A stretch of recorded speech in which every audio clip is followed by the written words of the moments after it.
إن الحمد لله نحمده ونستعينه ونستغفره ونعوذ به من شرور أنفسنا ومن سيئات أعمالنا. من يهده الله فلا مضل له ومن يضلل فلا هادي له. أشهد أن لا إله إلا الله وحده لا شريك له وأشهد أن محمدا عبده ورسوله لا نبي بعده. اللهم صل وسلم على سيدنا محمد وعلى آله وأصحابه ومن تبعهم بإحسان إلى يوم الدين. أما بعد، أوصي نفسي وإياكم بتقوى الله فقد فاز المتقون. قال تعالى في كتابه الكريم: أعوذ بالله من الشيطان الرجيم. يا أيها الذين آمنوا اتقوا الله حق تقاته ولا تموتن إلا وأنتم مسلمون. وقال صلى الله عليه وسلم: اتق الله حيث ما كنت وأتبع السيئة الحسنة تمحها وخالق الناس بخلق حسن. صدق الله العظيم وبلغ رسوله النبي الكريم ونحن على ذلك من الشاهدين والشاكرين walhamdulillahi rabbil alamin. Bapak-bapak, saudara-saudara jamaah Jumat Masjid Darul Azkar yang dimuliakan Allah Subhanahu wa taala. Alhamdulillah, segala puji bagi Allah Subhanahu wa taala yang telah menganugerahkan kepada kita nikmat yang begitu banyak hingga siang ini kita masih diberikan kemudahan, masih dijaga iman dan Islam kita hingga kita dapat menjalankan kewajiban kita, yaitu salat Jumat di rumah Allah yang dimuliakan oleh Allah Subhanahu wa taala ini.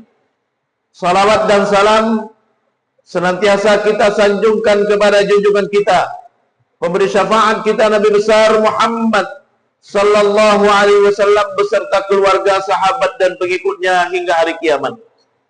Sebelum khatib melanjutkan khutbah, khatib berwasiat, marilah sama-sama kita tingkatkan ketakwaan kita kepada Allah Subhanahu wa taala. Takwa dalam arti kata menjalankan perintah Allah dan menjauhi larangan Allah Subhanahu wa taala. Allah berfirman di dalam Al-Qur'an, a'udzubillahi minasyaitonir rajim. Ya ayyuhalladzina amanu taqullaha haqqa tuqatih wa la tamutunna illa wa antum muslimun. Wahai orang-orang yang beriman, bertakwalah kepada Allah dengan sebenar-benarnya takwa, dan janganlah kalian mati melainkan tetap dalam keadaan muslim. Rasulullah sallallahu alaihi wasallam juga bersabda, ittaqillaha haitsu ma kunt wa atbi'is sayyi'atal hasanata tamhuha wa khaliqin nasa bi khuluqin hasan. Bertakwalah kepada Allah dimanapun kau berada, dan lakukan kebaikan setelah melakukan kesalahan, untuk menghapuskan dosanya, dan berakhlaklah kepada manusia dengan akhlak yang mulia. Bapak-bapak, saudara-saudara jamaah Jumat yang dimuliakan Allah Subhanahu wa taala. Kenapa khatib selalu berwasiat dengan takwa? Karena takwa adalah salah satu cara untuk kita bisa menyelamatkan diri daripada api neraka. Karena takwa yang bisa menyelamatkan kita dari siksa Allah Subhanahu wa taala. Dan orang yang bertakwa adalah orang yang selalu menghindari hal-hal yang bisa menjerumuskannya ke dalam api neraka. Di antara yang bisa menjerumuskan kita ke dalam api neraka adalah harta yang haram. Sebagaimana disebutkan Allah di dalam Al-Qur'an, a'udzubillahi minasyaitonir rajim. Innal ladzina ya'kuluna amwalal yatama dzulman innama ya'kuluna fi butunihim nara wa sayasluna sa'ira. Mereka yang makan harta anak yatim, maka sama saja dengan dia masukkan api ke dalam perutnya, dan di hari kiamat akan dibakar di neraka sa'ir. Itu di antara harta yang haram. Harta yang haram adalah harta yang kita dapatkan tanpa hak. Semua harta di dunia ini adalah punya Allah Subhanahu wa taala. Tidak boleh kita ambil kecuali yang sah untuk kita. Allah Subhanahu wa taala berfirman, A'udzu billahi minasyaitonir rajim. Ya ayyuhalladzina amanu la ta'kulu amwalakum bainakum bil batil illa an takuna tijaratan an taradin minkum wala taqtulu anfusakum innallaha kana bikum rahima. Wahai orang-orang yang beriman, jangan makan harta di antara kalian secara tidak sah, melainkan dengan transaksi yang didasari ridha sama riba, melainkan dengan cara bisnis yang didasari ridha sama riba. Jangan bunuh diri kalian, sesungguhnya Allah Maha Penyayang terhadap diri kalian. Allah Subhanahu wa taala menyebutkan dalam ayat ini, jangan makan harta di antara kalian secara tidak sah. Di antara harta yang haram adalah kita mendapatkan sesuatu secara tidak sah, yang tidak berhak kita mendapatkannya, baik itu dengan cara transaksi ataupun tidak transaksi. Dengan transaksi, misalnya kita transaksi dengan memanfaatkan kebodohan orang lain, maka itu adalah kita mendapatkan dengan cara yang tidak sah juga. Kita memanfaatkan ketidaktahuan orang antara barang ori dengan barang yang KW, maka kita mendapatkan keuntungan. Kalau kita jual barang KW dengan harga ori tanpa kita jelaskan kepada pembeli, berarti kita mendapatkan keuntungan dengan cara menutup-nutupin cacat, dengan cara kita memanfaatkan kebodohan orang. Makanya di dalam Islam nggak boleh kita bertransaksi dengan orang yang bodoh. Kalau dia bodoh maka jelaskan, kalau dia nggak tahu maka jelaskan. Karena tidak boleh kita bertransaksi dengan cara memanfaatkan kebodohan orang. Bahkan memanfaatkan kebutuhan orang tidak dibolehkan. Karena dia terlalu butuh, maka kita tindas dia dengan harga yang tinggi. Karena dia terlalu butuh, maka kita manfaatkan dengan menjual di atas harga pasaran. Maka itu berarti kita sudah memanfaatkan kebutuhan orang. Riba kenapa diharamkan? Karena orang kaya menindas orang miskin.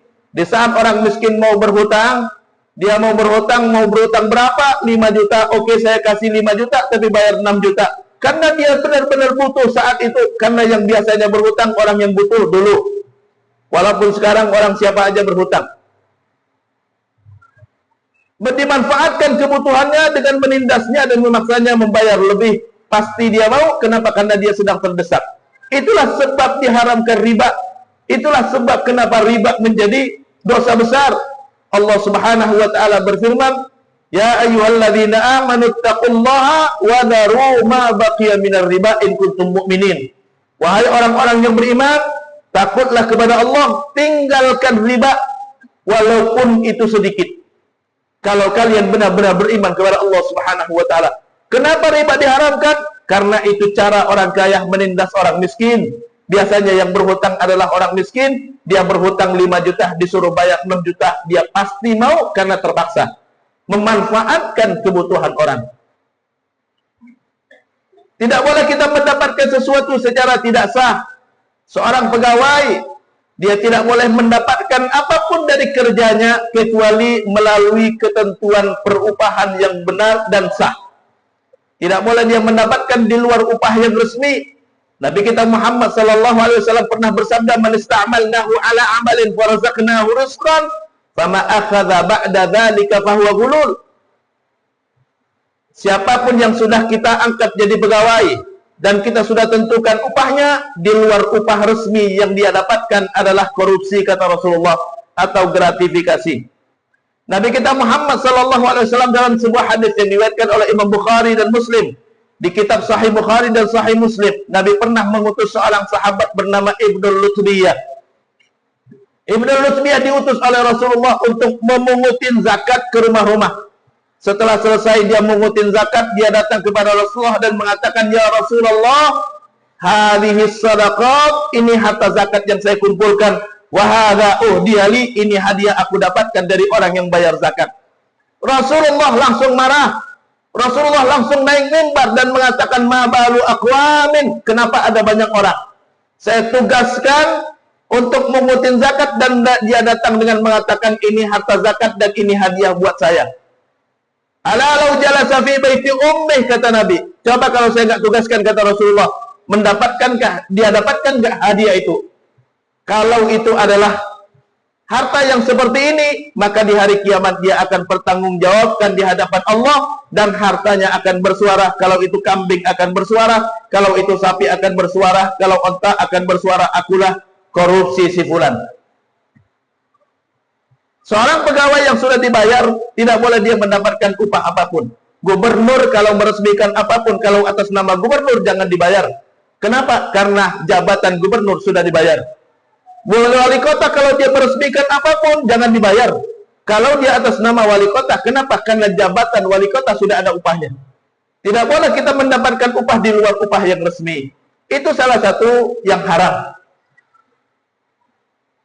Di dalam sebuah hadis, sebuah riwayat, Abu Bakar Siddiq punya seorang pembantu atau hamba sahaya.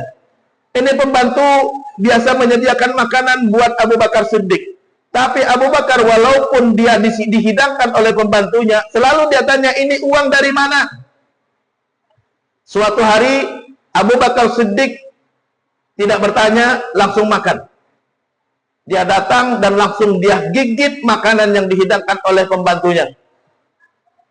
Setelah dia gigit, pembantunya heran. Kenapa? Karena Abu Bakar biasanya nanya dulu, ini uang dari mana? Lalu dia tanya, ya Abu Bakar, engkau biasa bertanya, ini uang dari mana? Kok hari ini nggak nanya? Apa kata Abu Bakar? Ghalabanil ju', saya sangat lapar hari ini, sehingga saya lupa bertanya. Sekarang saya mau nanya, ini uang dari mana? Apa kata pembantunya? Kuntu fil jahiliyah, dulu aku di masa jahiliyah. Raqait, aku biasa ngobatin orang dengan jampi-jampi.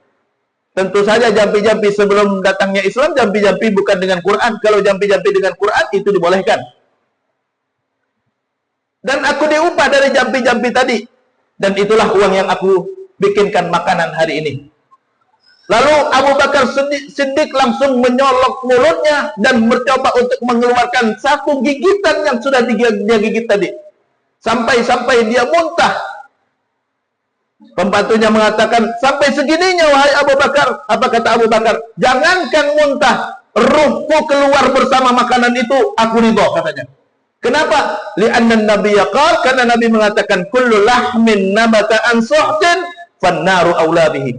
Setiap daging yang tumbuh dari harta yang haram, neraka lebih layak buat dia. Jadi pentingnya kita menghindarin harta yang haram. Kita diwajibkan untuk mencari nafkah, tapi nafkah yang halal. Allah Subhanahu wa taala perintahkan kita untuk mencari yang halal. Kulu mimma razaqakumullahu halalan thayyiba. Makanlah dari apa yang Allah sudah berikan kepada kalian yang halal dan thayyib, yang halal dan bermanfaat. Halal tidak bermanfaat tidak boleh juga. Tapi halal bermanfaat dan tidak mudarat buat kalian. Maka kita perlu menghindari dari harta-harta yang diharamkan Allah Subhanahu wa taala, karena harta yang haram bisa menghalangi kita masuk surga, bahkan bisa menjerumuskan kita ke dalam neraka.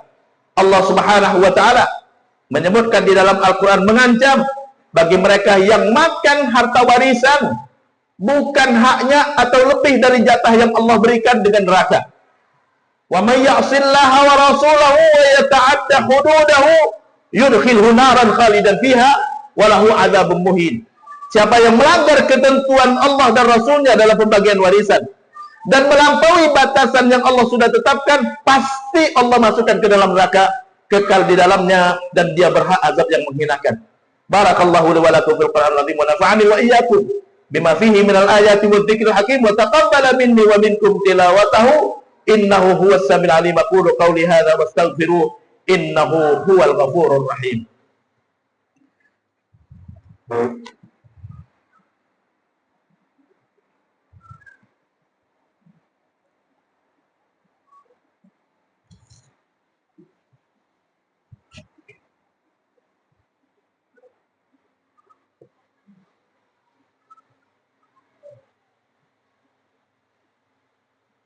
Alhamdulillahil qawiyyi sultanuh, al-wadhihi burhanuh, al-mabsuti fil wujudi karamuhu wa ihsanuh. Ashhadu an la ilaha illallahul malikul haqqul mubin, wa ashhadu anna Muhammadan abduhu wa rasuluhu sadiqul wa'dil amin. Allahumma salli wa sallim ala sayyidina Muhammadin wa ala ali sayyidina Muhammad, amma ba'd. Usi nafsi wa iyyakum bitaqwallah faqad fazal muttaqun. Qala ta'ala fi kitabihil karim, a'udzu billahi minasyaitonir rajim. Wasari'u ila maghfiratin min rabbikum wa jannatin 'arduha as-samawati wal ard u'iddat lil muttaqin. Innallaha amarakum bi amrin bada'a fihi bi nafsihi wa thanna bi malaikatihi al-musabbihati bi qudsihi wa thallatha bikum ayyuhal mu'minuna bi qawlihi innallaha wa malaikatahu yusalluna 'alan nabi ya ayyuhalladzina amanu sallu 'alaihi wa sallimu taslima. Allahumma salli wa sallim ala sayyidina Muhammadin wa ala ali sayyidina Muhammad kama sallaita ala sayyidina Ibrahim wa ala ali sayyidina Ibrahim wa barik ala sayyidina Muhammad wa ala ali sayyidina Muhammad kama barakta ala sayyidina Ibrahim wa ala ali sayyidina Ibrahim fil alamin innaka Hamidum Majid. Wardallahumma 'anil khulafa'ir rasyidin Abi Bakr wa Umar wa Utsman wa Ali wa 'an baqiyatis sahabati ajma'in wa 'an tabi'ihim wa atba' tabi'ihim ila yaumiddin. Allahumma ighfir lil muslimina wal muslimat wal mu'minina wal mu'minat al ahya'i minhum wal amwat innaka sami'un qaribun mujibud da'wat wa ya qadiyal hajat. Allahumma a'izzal islam wal muslimin wa ahlikil kafarata wal musyrikin wa dammir a'da'aka a'da'ad din wa a'li kalimataka ila yaumiddin. Allahumma ansur ikhwanana al muslimin al mujahidin fi Palestin. Allahumma ansur ikhwanana al muslimin al mujahidin fi Gaza. Allahumma ansur ikhwanal muslimin al-mujahidin fi kulli zamanin wa makan. Allahumma ansurhum nasran mu'azzara. Allahumma dammir al-yahud wa Israel ya rabbal alamin. Ibadallah, innallaha ya'murukum bi thalath wa yanhaakum an thalath. Ya'murukum bil 'adli wal ihsani wa ita'i dzil qurba wa yanha 'anil fahsya'i wal munkari wal baghi. Ya'idukum la'allakum tadhakkarun. Wadhkurullaha yadhkurkum washkuru ala ni'amihi yazidkum wala dzikrullahi akbar wallahu ya'lamu ma tasna'un. Aqimus salat.